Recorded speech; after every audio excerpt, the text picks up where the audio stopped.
কি অবস্থা কিরকম হতে পারে দেখেন, বাইকে আসলে ব্যালেন্স হারাই ফেললে যা হয় আর কি। অটোওয়ালা মাঝখানে রেখে একটু প্রস্তাব করতে গেছে সাইডে, আর একদম বাইক নিয়ে মনে করেন দেখবেন সামনে গিয়া একবার শীষ মানে স্লিপ খাইছে। আর চাকার যে অবস্থা ধ্যান ধ্যান, চাকার যে অবস্থা একবার সব কিছু মনে করে সমান হয়ে গেছে গা। আর একবারে অটোর সামনে বরাবর কি হয়েছে কেমনি নিল। আমি রানিং আছি অটোর সামনে। হুম ভাই হাবিব দূর স্যার ভাই কোন ধরে রাখবে ভাই আমার বাসা লাগো তুলেন ভাই গাড়িটা তুলেন। দেখতে ধরছে দি দেখেন, অটোর লগে কিন্তু লাগলে আসলে এরকম কিন্তু হতে পারে। তো যারা নতুন বিগিনার আছেন, যারা নতুন চালক আছেন, তাদের ক্ষেত্রে কিন্তু এরকম হতে পারে।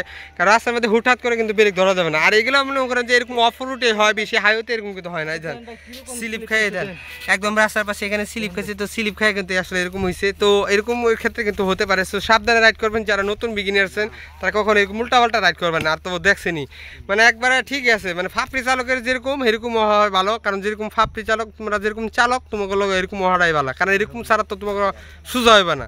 আর আলা বুঝালা কি মুন্ডা লাগে। তো ভিডিওটি সম্পূর্ণ এন্টারটেনমেন্ট। যারা নতুন বিগিনার আছেন তাদের উদ্দেশ্যে বলতেছি, কখন এরকম উল্টাপাল্টা রাইড করবেন না, সাবধানে রাইড করবেন।